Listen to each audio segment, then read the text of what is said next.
Taigi, sveiki visi, su jumis aš Adriana ir šiandien aš darau naują savo video, kuriame aš tiesiog norėčiau aptarti šitą visą YouTube'o, roko ir 8vido dramą. Kadangi aš esu žmogus, kuris visada buvo šitos dramos centre, kuris žino visus, nežinau, pačius slaptingiausius faktus ir panašiai, aš tiesiog norėčiau išreikšti savo nuomonę ir tiesiog užbaigti visą šitą dramą ir tiesiog apibendrinti viską, kas buvo pasakyta, kas buvo parodyta ir kas tiesiog buvo padaryta. Visų pirma, norėčiau pradėti nuo to, kad 8vidai aš žinau, kad tu matysi šitą video. Ir šitas video bus skirtas ne tam, kad tave kažkaip sukritikuot, pažemint ar suvartyti, nežinau, užstumt ant tavęs. Šitą video aš kuriu tik dėl to, kad aš tiesiog noriu tau padėti atsižvelgti į tam tikrus dalykus, kuriuos taip pat paminėjo ir Gabė savo video. Aišku, ten jį buvo per daug įsijautus, per daug tiesiog parodė tos tiesos, bet aš tiesiog norėčiau viską gražiai ir taip pat ramiai užbaigti. Ar tiesiog padėti tau kažkaip save improvinti, ta prasme, nežinau, gerinti ir tiesiog kažkaip keisti, supranti, nes tikrai tavo motyvai nėra per geriausi ir aš tiesiog šiandien noriu jums visiems mano žiūrovai, čia ir kitų vlogerių žiūrovai, atverti jums akis ir parodyti, kaip viskas buvo ir tiesiog noriu jums atskleisti tiesą į tuos dalykus, kurie buvo akivaizdus, nes aš nežinau, galbūt jūs nepastebėjot, bet asmeniškai aš pasibėjau ant tiek daug 8vido įdomių motyvų, kuriuo aš pati negalėjau suprasti. Taigi šita visa drama prasidėjo nuo to, kad Rokas įdėjo video, kuriame jis kritikavo 8vidą. Taip, kritika yra puikus dalykas, nes tu gali atsižvelgti tiesiog į savo veiklą, į savo kažkokią kūrybą, nežinau. Nu, ta prasme, kritika visada padės. Aišku, jeigu tai yra argumentuota kritika.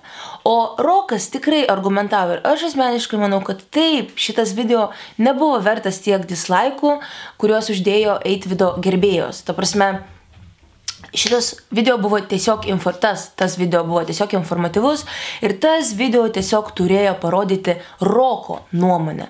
Aišku, Rokas galėjo ir jam tiesiog parašyti IPM, bet nežinau, čia tiesiog buvo jo toks ėjimas. Jis tiesiog norėjo padaryti video, jis jį ir padarė. Okay. Toliau viskas pasivertė taip, kad 8vidas pradėjo kelti į savo aską mimsus, tai žinant, kas yra mimsai, susijusius su Roko video, ten kur, pažiūrėkit, kokius batus aš nupirkau, jie ten kalioša ir ten smirdantis kažkokie purvini batai. Čia va turbūt ir buvo klaida, kuri suprovokavo visą šitą konfliktą. Nereikėjo tiesiog tau 8vidai skelbti visų šitų mimsų, tu tiesiog galėjai palikti ir padaryti kažkokį responsą, kad ačiū už kritiką, atsižvelgsiu, tiesiog pamąstysiu apie tai ir viskas, jo. Bet ne, tu norėjai kažko naujo, tu tiesiog galima sakyti, išprovokavai šitą dramą. Aš nesakau, kad tu esi vienas kaltas, taip. Vėliau prisijungė ir kiti youtuberiai, kurie palaikė Roką ir aišku, ir nebuvo taip, kad mes turėjom kažką prieš 8vidą. Viskas tiesiog buvo taip, kad kada mes pridėjom jį į grupę, į savo youtuberių grupę Facebook'e, jis nieko nerašė, jis visaip ignoravo ir vienintelis dalykas, ką jis galėjo padaryti, aš tiesą sakant dabar nenoriu smeluoti ir aš jau nelabai pamenu, bet aš pamenu, kad buvo tiesiog taip, kad jis nieko nerašė ir jis rodė savo statusą, galima sakyti, taip, statusą, kurį jam davė jo 11 000 ir gal jau 12 000 subscriberių. Ir vat būtent kalbant apie subscriberius, dabar aš tiesiog jums parodysiu keletą dalykų ir parodysiu keletą klaidų ir motyvų 8vido, kurie tikrai buvo blogi, kurie tikrai buvo neteisingi, kuriuose tu galėjai tiesiog kitaip pasielgti ir nieko šitos tiesiog dramos nebūtų. Taigi, visų pirma, pradėsim nuo to, kad Gabė paminėjo apie tai, kad tu rašai visokius klišei tai čia tokie apgailėtini, tokie tipameli, tokie fuckboyaus, kaip sakoma, komentarai. Taip, aš naršiau tavo askę, aš pranaršiau labai daug tavo asko ir tiesiog aš noriu pasakyti, kad taip, yra labai daug tokių komentarų ir tiesą sakant, skiriasi tavo požiūris kažkaip į savo gerbėjus. Live, pavyzdžiui, kurį aš irgi mačiau ir ne vieną. Ir askė.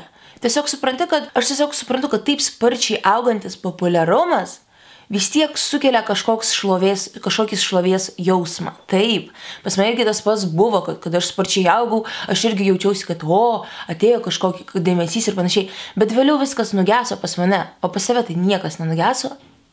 Tu supranti, kad tu nori parodyti kitiems, kad tu esi geresnis, tu jau rodai tai, bet tu nori padaryti taip, kad kiti to nesuprastų. Ir ką gali suprasti tavo gerbėjos, kurioms ten, nežinau, aš nenoriu tiesiog amžiaus kažkokių, aš tiesiog nenoriu kažkokių demografinių, šitų sąrašų daryti, kiek tavo gerbėjams metų, bet tiesiog, gerai, taip apytiksliai nuo 10-15 metų, jo, nes tau irgi pačiam 15, tai aišku yra ir vyresnių, bet 10-15 metų. Tos mergaitės, tie vaikinai tiesiog pradeda augti ir jie nesupranta, jie įsiklauso į tavo nuomonę ir jie pradeda daryti tos mimsus, tos durnus mimsus, kurie yra visiškai nieko verti, supranti? Kam daryti mimsus, kam pašiepti Roką, kada jis tiesiog išsakė savo kritiką. Taigi, Rokas tave tiesiog pakritikavo, jis išsakė savo nuomonę, jis nesakė to, kad tu ten debilas, vaikas ir panašiai, nieko tokio nebuvo, tu tiesiog turi suprasti tai, kad, žmogus tiesiog norėjo išsakyti nuomonę ir viskas. Čia buvo viskas ir tu galėjai įsiklausyti ir kažką pakeisti, bet ne, tu savo askį vis tiek užvirei košę ir dar daugiau košės. Ir aš kažkur įdėsiu tavo Asko fotkę, kur tu išprovokavai, kur tu įdėjai pirmą mimsą, nes aš irgi nufotkinau. Nes viską, ką tu paskelbėjai į Aską, yra dabar viešumoje ir visi galėjo nufotkinti. Ir nesvarbu, ar tu trinsi savo Aską, ar ne. Visas fotkas daug mažiau, manau, turiu aš, nes aš viską fotkinau, aš tiesiog viską sakiau ir tiesiog rinkau pakankamai daug argumentų, kad baigti šitą visą dramą, nes rimtai čia jau yra per daug vaikiškas dalykas ir tiesiog žmonės turi suprasti, kaip ir kas yra. Antras punktas bus toks, kad viena mergaitė, kuri laukia tavęs omegliai, kuri tave seka ir kuri rimtai tave myli, ji žiūrėjo tavo laivą ir aš irgi buvau tam laivą ir aš tau rašiau labas. Visų pirma, tu net neatsakai labas, bet aš tau rašiau. Ta mergaitė vėliau man atsiuntė skryną, kuriame tau rašo, kad tipo, Adriana žiūrėjo tavo laivą ir tu toks tipo, ir kas? Bent jeigu tu jau man pagarbos nejauti, tu bent savo mergaitį, kuri tave žiūri, atrašyk, kad puiku, džiugu, faina, kad mane seka kiti youtuberiai.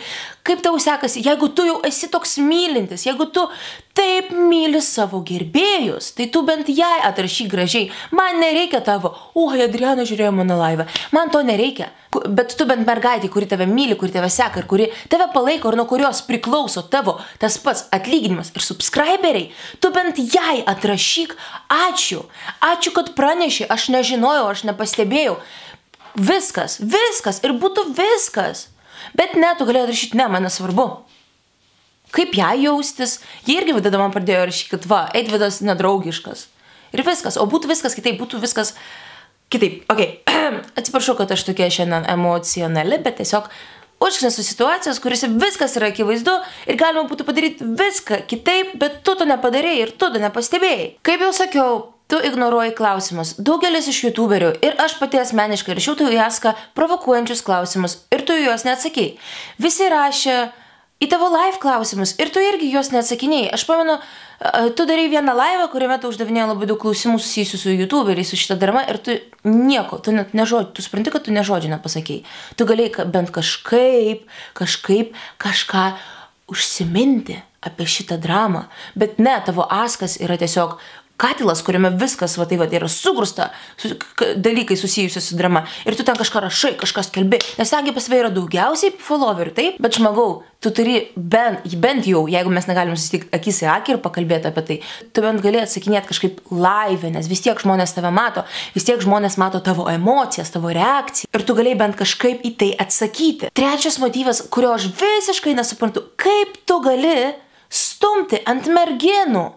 Kaip tu gali stumti ant Gabės, ant Klaudį, ant kitų merginų, rimtai, man nesvarbu žmogų, asmeniškai man nusišikt, tu gali mane stumti kiek tau reikia. Aš esu vyresnė ir aš tikrai mąstau protingiau nei tu ir aš tikrai atsakau už savo veiksmus, už savo motyvus. Bet kadangi tu dar to nelabai moki, kaip aš pastebėjau, tu bent ant merginų nestumk, nes čia yra jau rimtai žemas lygis. Aš visur dėsiu fotkės susijusius su tuo, apie ką aš dabar kalbu ir tu parašai, aš įdėsiu čatą, kuriame man Klaudį kažką ten parašė. Žmogus gali keisti savo nuomonę. Ir kam tu skelbi kažkokius čatus, kažkokius pokalbius, net neargumentuotus dalykus, kuriuose yra konfidenciali informacija, kuriuose informacija yra skirta tik tau, kurios nereikia viešinti, supranti? Taip, aš žinau, aš pati galiu paviešinti dabar pokalbį su tavimi, kuriame aš taip gražiai su tavimi bendravau, bet tu supranti, kad tai irgi buvo provokacija. Aš tiesą sakant asmeniškai, aš visada buvau Roko pusėj. Tu man patikai, Eitvydai, tu man rimtai patikai, kaip kūrėjas, kaip nežinau, kaip tiesiog kaip žmogus, supranti? Bet kada aš sužinojau, koks tu esi iš tiesų, kas tau rimtai yra svarbiausia, tiesiog mano pagarba tau nukrito nuo čia iki čia. jos dar yra, bet ją atstatyti bus labai sunku, rimtai sakau. Tiesiog aš prašau tavęs, aš nežinau, kaip tave auklėjo. Aš manau, kad tavo mama yra tikrai puikiai moteris, kad ji gerai tave auklė. Gal tiesiog čia tu negavai gyvenimo pamokėlės, kad negalima peikti ir tiesiog kažkaip žeminti merginų. Ir aš tave tiesiog norėčiau paprašyti, kad prašau, tik nekišk merginų į šitą konfliktą.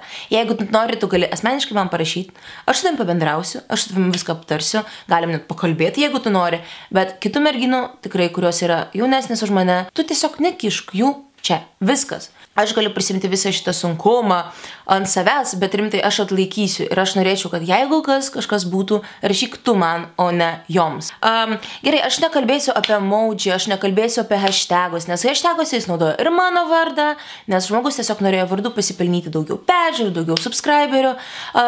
Kalbant apie emoji nieko vertė, aš irgi dedu emoji, čia aš nieko net tavęs nepeiksiu, bet toks paskutinis dalykas, toks dar vienas dalykas, tai yra tavo prikolai.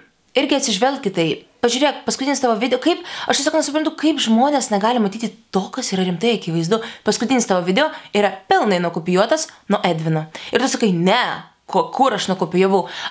Aš iškarpyčiau keletą dalelių, bet aš to nedarysiu, nes jau tiesiog nėra prasmės kažką karpyti, nes ir taip baigsi šitą visą dramą. Bet tiesiog aš noriu pasakyti, kad žmonės, eikit pažiūrėkit Edvino video, eikit pažiūrėkit Eitvido video, ir sulyginkit, rimtai, visi motyvai, visi veiksmai, kuris ten kažką mėto, kažką ten žmogus su juo kalba, kažkoks ten operatorius, kažkoks padėjęs, viskas buvo sugalvota jau keletą metų atgal ir tai padarė Edvinas. Eitvidas tiesiog pasinaudojo šansų situaciją ir padarė tai ir savo video, nes galbūt kažkas nesenai atrado YouTube'ą ir tiesiog pradėjo sekti kitų veiklą ir dar nežino apie Edviną. Ir paskutinis dalykas, apie ką aš norėčiau pakalbėti, tai yra toks pats apgailėtiškiausias dalykas – subscriberiai. Kaip aš supratau, pagal tavo mąstymą, subscriberiai reiškia, subscriberiai yra svarbiausi YouTube'ai. Ir tiesiog subscriberiai nurodo tavo profesionališkumą, kaip tu kažką darai, kaip tu kažką kuri. Ne, žmogau, subscriberiai to nenurodo, tu supranti, kad subscriberiai tai yra tiesiog skaičius. Aš sveikinu tave, kad tu turi tokį didelį skaičių, kad auga tau tie subscriberiai. Bet aš tiesiog noriu tau pasakyti, kad jie nenusako, koks tu esi viduje ir koks tu esi realybėje. Subscriberiai tai yra tiesiog skaičius. Tai yra tiesiog skaičius žmonių, kurie tave palaiko. Ir nereikia sakyti ant roko, kad jis per 3 metus gavo 9 štukas, o aš per metus ar per 9 mėnesius gavau 11. Žmogau, aš per 2 mėnesius, nors mano kanalas buvo sukurtas 2014 metais, aš per 2 mėnesius gavau 7000 subscriberių. Ir tu dar gali sakyti, kad kiti tau pavydi? Tau dar tiesiog protas leidžia pasakyti, kad kažkas tau pavydi? Niekas tau nepavydi. Asmeniškai man statusai Social Blade yra daug geresni nei tavo. Aš net patikrinau specialiai tam. Ir tu supranti, ir aš tikrai nepavydžiu, aš neturiu ko pavydėti, nes aš žinau, kad aš dar kažko sieksiu, kad aš dar turiu kur tobulėti. Bet tu surinkęs kažkur 12 000 subscriberių, tu pamanai, kad viskas, aš esu dievas, aš galiu daryti, ką noriu, visi man vis tiek tikės ir panašiai. Ne, taip niekada nebus. Ir aš iš karto tau galiu pasakyti, kad blogai tu mąstai, rimtai blogai. Nėra viskas taip gražu ir skanu, kaip gali pasirodyti kitiem. Ir žmonės tiesiog, kurie nesupranta. YouTuberiai yra irgi žmonės. Tas faktas, kad jie turi kažkiek daugiau gerbėjų, kažkiek sekėjų daugiau, nieko nekeičia. Mes irgi esame žmonės, mes irgi turime emocijas, jausmus. Ir jūs manot, kad Eitvidas šioje situacijoje buvo toks tipo neutralus, kad tipo, pykitas jūs, aš niekaip nereaguosiu. Ne, 100% žmonės aš esu įsitikinus, kad sėdėdamas prie kompiuterio ir sekant visą šitą konflikto eigą, jis rimtai pats kažkaip buvo...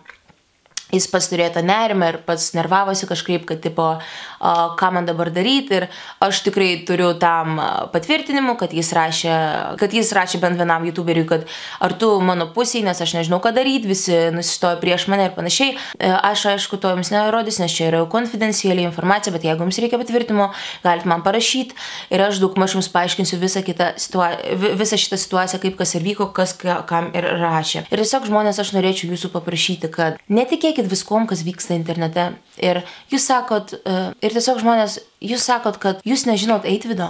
Iš kur jūs ištraukė, kad jis pasikėlęs? Jūs nežinot jo tikrojo. O jūs žinot jį tikrai, koks jis yra gyvenime ir ką jis veikia. Jūs sakot, kad jis nėra savimyla. Jūs nežinot, jūs nematėt jo realybėj. O jūs jį matėt realybėj, kad jūs galite teikti, kad taip nėra. Ką jūs žinot, ką jis veikia savaitgalio dienomis? Nežinau, tiesiog darbo dienomis. Taip, jis vaikšto į mokyklą, jis yra kaip normalus žmogus, bet ką jūs žinot, kokie yra jo pomėgiai ir kas jį domina. Jūs patys nežinodami, koks jis yra realybėje, jūs patys teigiat, kad mes, kritikai, stumikai, nežinom, koks jis yra. Ir jūs sakot, jis nėra savimyla, jis yra normalus žmogus. Aš neneigiu to fakto. Bet jūs irgi būtent nežinot, kad jis nėra savimyla. Aš žinau, kad aš sulauksiu heito dėl to, kad aš pati skelbiau kažkokias fotkės susijusius su juo. Aš galiu asmeniškai savo vardu ir šiaip nuo kitų youtuberių irgi atsiprašyti tavęs, kad galbūt mes tave kažkaip įžeidėm.